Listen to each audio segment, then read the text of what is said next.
Welcome to Building My Legacy podcast. This podcast is designed for leaders and entrepreneurs who want to leave a legacy and will provide strategies that focus upon key elements for legacy creation, determining your desired impact and its benefit, increasing your legacy's reach by engaging key stakeholders, planning, prioritizing, and executing. Here's your host, Dr. Lois Sonstegard. Welcome, everybody, to today's Building My Legacy podcast. I have with me today Natascha Op de Hipt. She is from Germany, but is currently residing in Australia. She has a company called Blissunity, I guess. Sorry. And she works with coaches to get results. She coaches for results. She works with 7 different countries. And has really helped people build their businesses. So, Natascha, if you would start, please, by telling our audience how you got into what you're doing, what your background is, and then we'll go from there. Sure. Thank you so much for having me, first of all. Well, for me, when you have those things that you always knew you wanted to be doing, so there are like some kind of agreements you've made with yourself. And one of my agreements I had with myself was I always wanted to do something I absolutely love. However, in the process of getting there, it took actually a little bit of time. And it wasn't until I found myself in actually my very first personal development seminar when I just moved to Australia. And in that seminar, I found myself writing down my values. And that was an exercise that actually helped me get really clear about what I actually want to be doing. So in order to make my life align to my values so that I know that I'm actually on track. And in this particular exercise, I've realized that personal development is something I absolutely love. However, at that point, I didn't even know that there's something called, like, as a coach, like a career as a coach you could actually pursue, where you can pretty much make personal development your full-time job. So in that moment, once I discovered coaching, I knew from the moment on, like, that's exactly what I wanted to be doing. And then during that time, before that, I also studied business and marketing. And the beauty of coaching is that it allows you to combine your passions. So for me, it was quite interesting because the second thing I always knew I wanted to be doing was building an online business. So, which allows me to live in Australia, but also go to Germany whenever I wanted. Don't need to ask for a boss in order to leave or have a holiday or have limited time. So the whole freedom and working for myself was always something there. So that was another thing I was really passionate about the whole marketing and online side and how to build online businesses. And then the combination of the coaching with online marketing was pretty much like how I came into Blissunity and how I started my business. So, Natascha, you talk about how you can have business and make money in the first 30 days. And so talk a little bit about that, because that's always the challenge everybody has.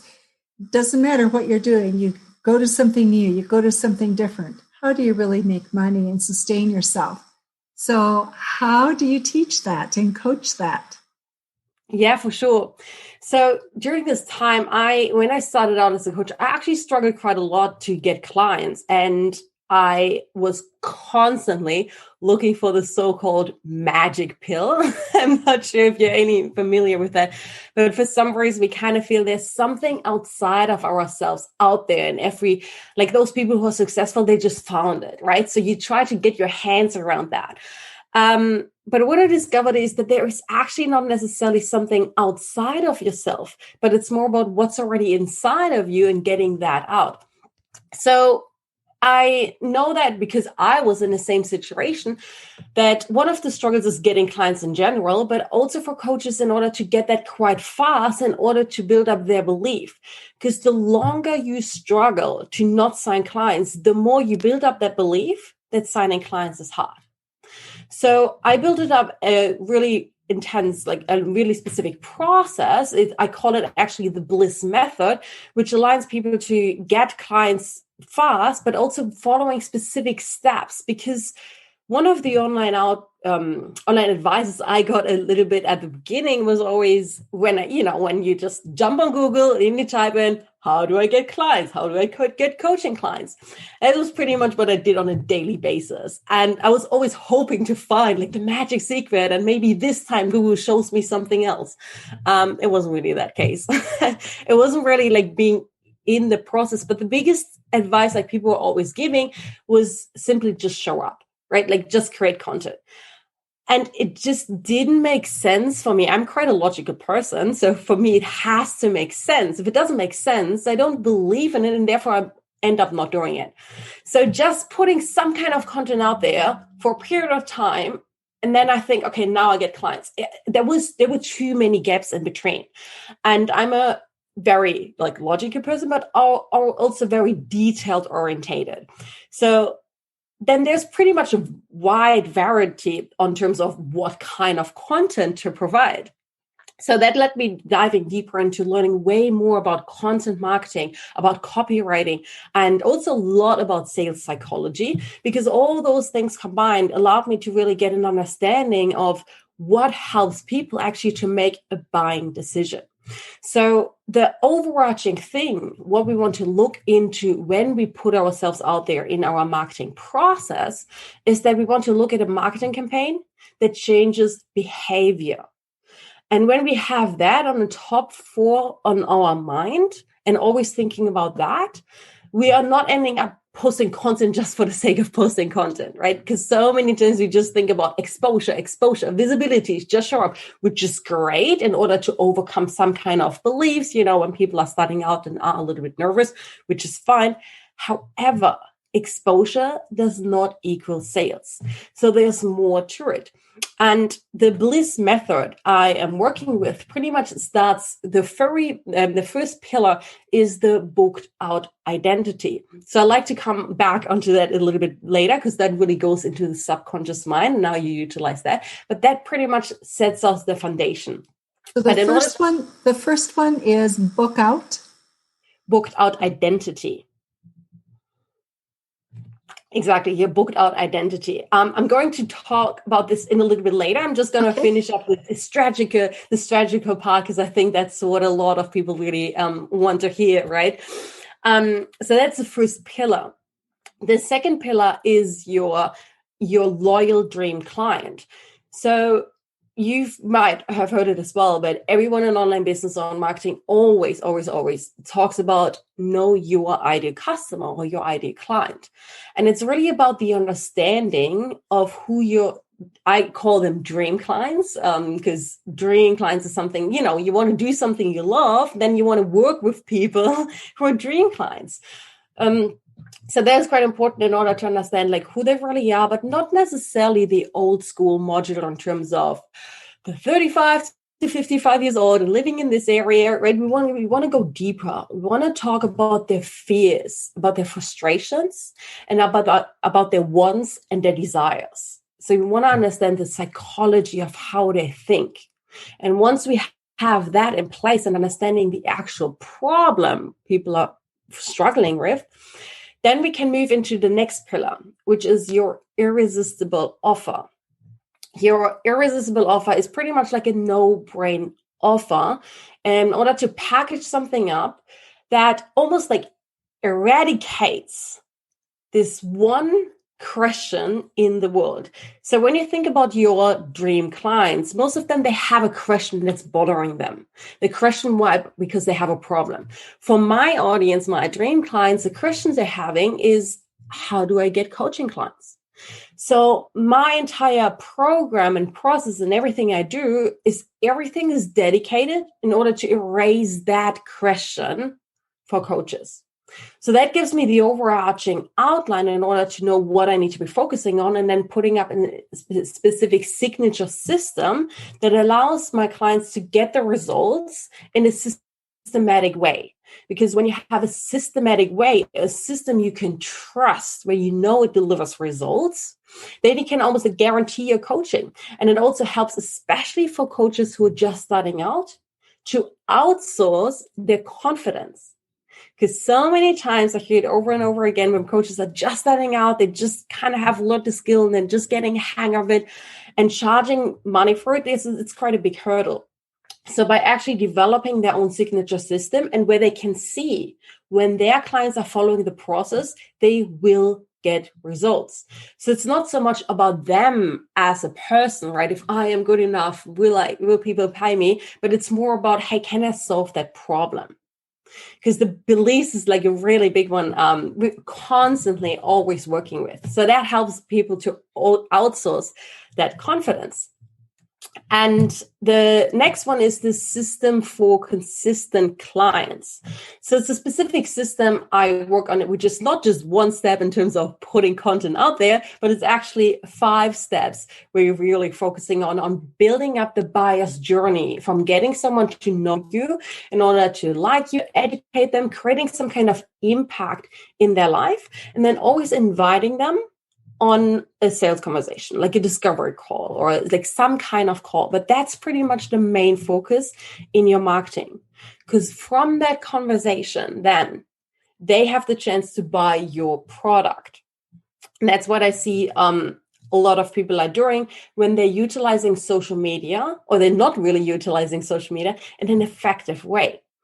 And the number one rule I always say is that give publicly and sell privately, because so many people are afraid of on selling on social media, or feeling weird, because social media is like full of a lot of people who don't know you, and some people might know you, right? So you don't want to come across and just putting up your program straight up there, because it also doesn't really sell. So you have to build some trust. You have to build a relationship, which is quite important in order to get those people onto a phone call. So the main focus and the number one number we pretty much measure is about getting discovery calls booked. And my clients are booking actually like 3 to 5 discovery calls every single week. By having that system and process, now they're actually feeling quite equipped in order to sign clients, because when you have like 3 to 5, let's say 4 calls a week, and even if you convert only, I don't know, like 50% or so that's already 2 clients a week, right?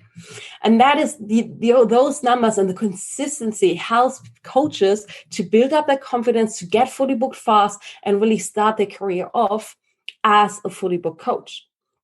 And the 5th pillar is the soulful sales. So that's pretty much where we have the sales conversation, but having the conversations in a specific structure and sequence that allows people to make a buying decision, like really allows, because that's the main focus for them, in order to commit to their future version of themselves. So that altogether is pretty much the Bliss Method, and how I help my clients sign clients pretty fast within 30 days in order to have that system then in place and then be able to get fully booked. So what I'm hearing you say is there's a sequential process. One builds on the other, and you can't leapfrog over a step. Am I right in understanding that? Yes, exactly. So it's quite important in order to know who your dream client is before you can build up your irresistible offer, because otherwise you're not creating something that the market doesn't really want. And I also have a specific process in place where I help my people to validate their offer. Start talking to people as soon as possible in order to validate, hey, what I actually offer is exactly what my audience really needs, or it maybe needs some refinement. Because when you have a really great offer, the whole marketing process is so much easier as well. So your offer you get from the audience itself, because you see a lot of different kinds of offers on the internet, right? Yeah, exactly. So the offer, when you do an offer, do you do stack offers, or how do you go about doing that? Where it's like, buy this, and then this, and then this, and then this, and then here's your bonus, and then this. Yeah, that's such a good question. And I'm actually totally against that. I just focus on one really good offer, because it's about the signature system you implement into that offer. And then you start out, get people one-on-one into it. One-on-one coaching is such a great way in order to get clients super fast, because you don't need to have a great big launch. You can sign clients consistently on a continuously basis, but it also allows you to get paid for your market research, because you like one-on-one sessions are the best way to really understand your audience, because your clients, you're actually clients who are paying you. Those are your dream clients. So you want to get more information about them and understanding that, okay, now I'm going to build this best program or process for them. And on a one-on-one basis, you have so much space in order to adjust and edit a little bit out and really move from session to session in order to see, okay, what works the best. And once you have that all and like be fully booked within your one-on-one business, then you can take the same system and package that into a group program. But it's really about like focus on this big problem, focus on this one problem in order to solve, and instead of having so many offers, like so many different offers. Because the thing is, it takes pretty much the same time and effort and energy in order to sell. Frank Kern actually said that in order to sell a $10 product or a $10,000 product. Well, the thing is, it still requires, and when you see it maybe online, when you go on Facebook and you go on a Facebook ad and there's this tripwire, right? Like an offer that is super cheap for like, I don't know, like $20 or so. And you can see how long the page is, how long the sales page actually is for even a $20 product. It's pretty much the same length as a normal like mastermind or a one-on-one coaching.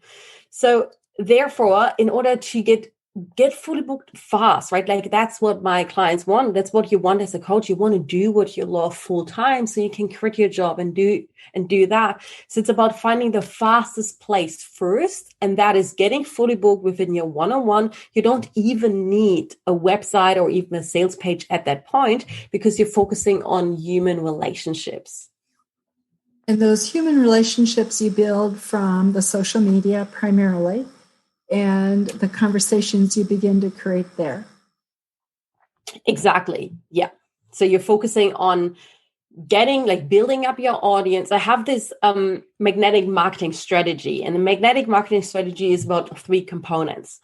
The first component is your audience attraction, meaning you have to have specific steps in place in order to consistently grow your audience, right? When you think about a funnel system, not necessarily in a technology way, but more as a metaphor, as an analogy, right? When you see the funnel, you always want to make sure that you're pouring new people on top of the funnel.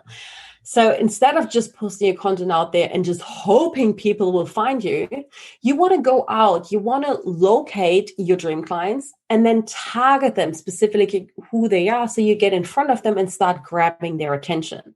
And when you do this in a consistent way, you always know that you're getting in front of new people. That's the first step from the marketing strategy. The second step is just a moment. That implies advertising then, does it? Well, not necessarily, because I teach my clients how to do this organically, meaning without paying ads. So social media is such a great platform. We can use Facebook, for example. Facebook has a tool which allows you to get in front of your dream clients because someone else already created that audience.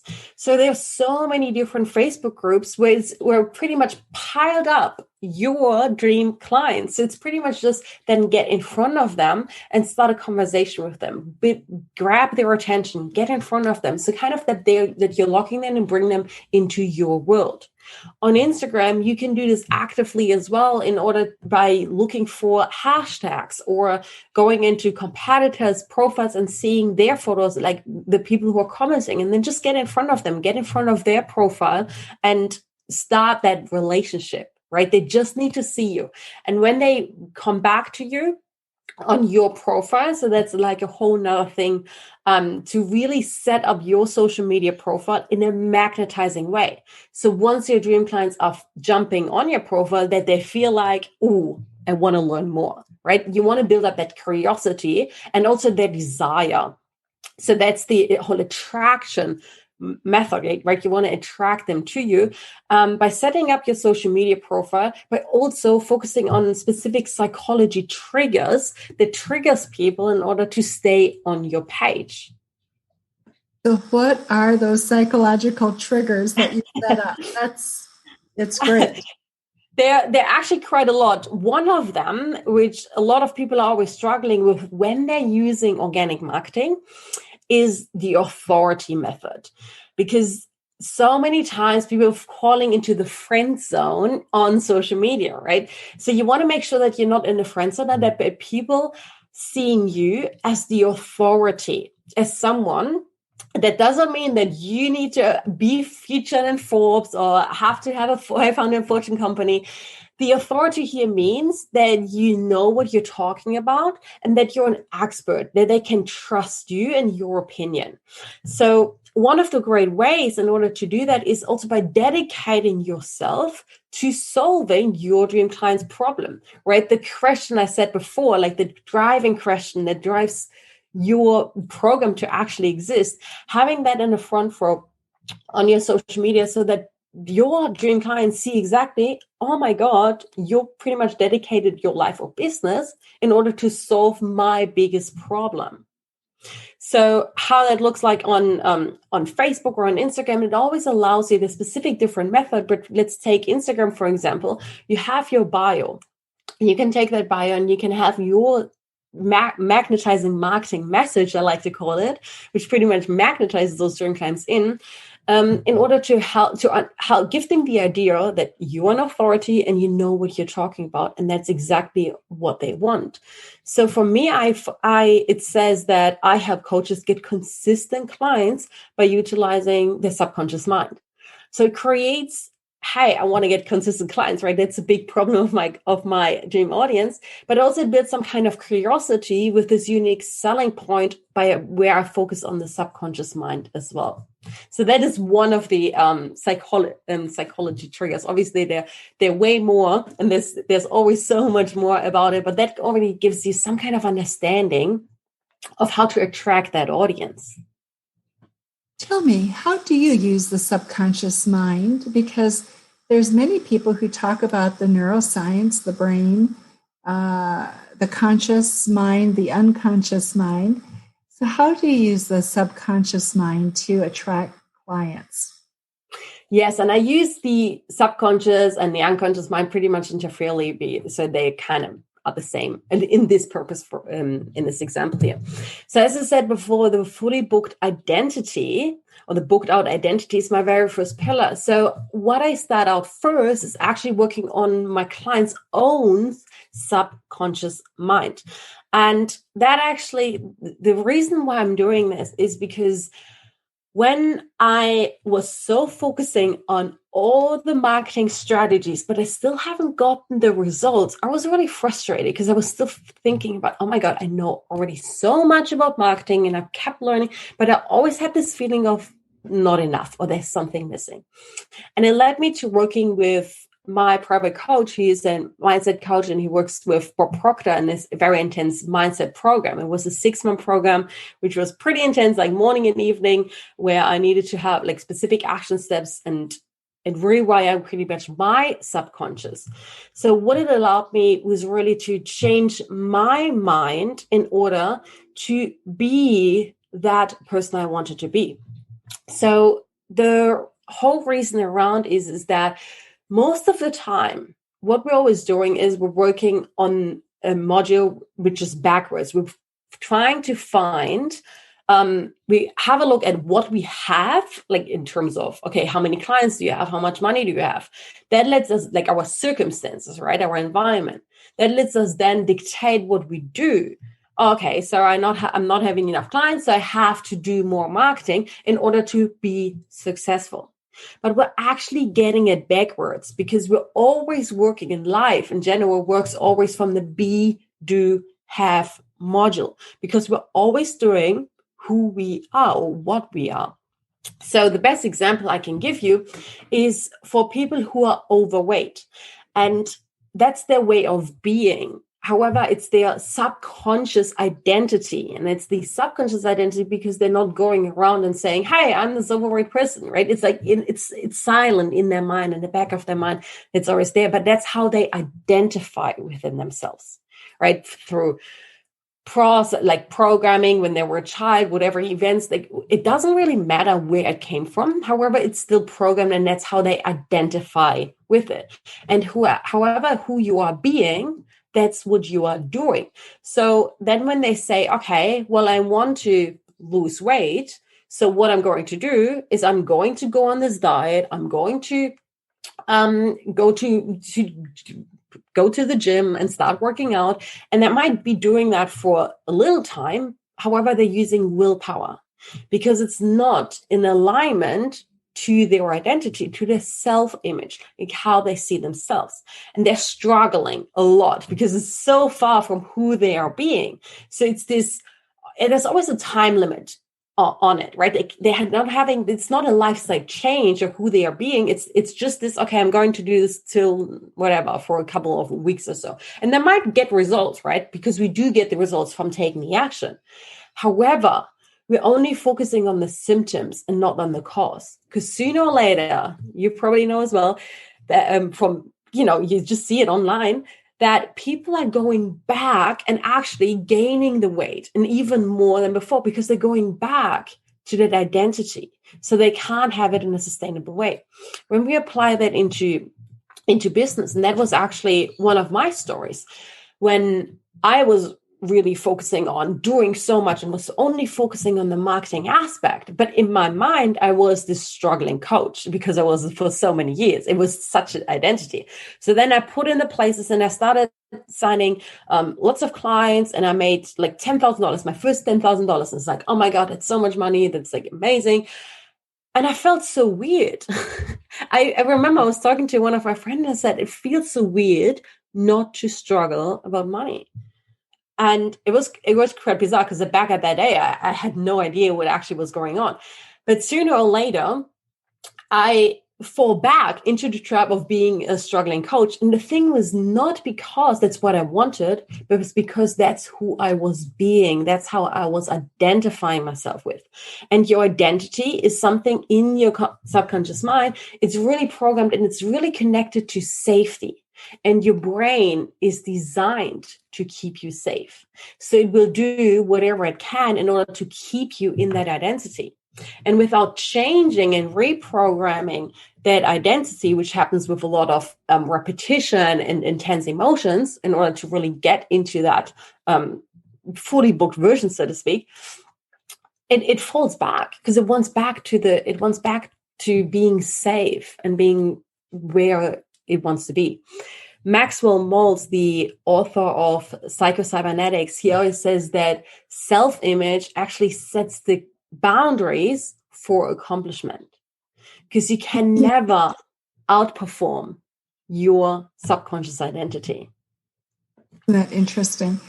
Yeah, it's absolutely fascinating. So I can see when people are struggling, because you can see it, whatever actions they're doing, or what kind of results they're having, it's always the reflection of who you are being on the inside. So by only focusing on changing the outside, you're only changing the symptoms, but not the cause. So that's why I focus so much on the subconscious mind. Fascinating. You know what, Natascha, our time has gone very, very quickly. And so things that we haven't discussed that are very important for our audience to know that you would like to share before we conclude? Yeah, for sure. I think for me, when I got into the study of understanding my own mind and changing that around and being in that version and being in that fully booked version, it also allowed me, by understanding so much of the mind, also allowed me that to implement that into the marketing process. Because when we think about, we want to focus on our subconscious mind in order to change our actions and therefore getting the results. Well, how about we changing the subconscious mind of our audience in order to get them to take the action to work with us? So that's where I focus a lot on the marketing, really focusing on the right brain side where the subconscious mind is seated and focusing on the safety part, the emotional part, and putting that create a lot of focus. And that's pretty much when you understand sales psychology, that you have a little bit more certainty in your marketing process, because marketing is always about testing, right?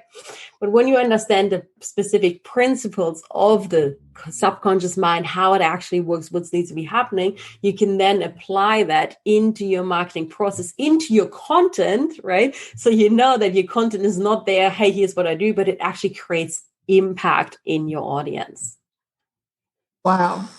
You know what? I agree with you. The subconscious, the unconscious mind is huge, and so much healing and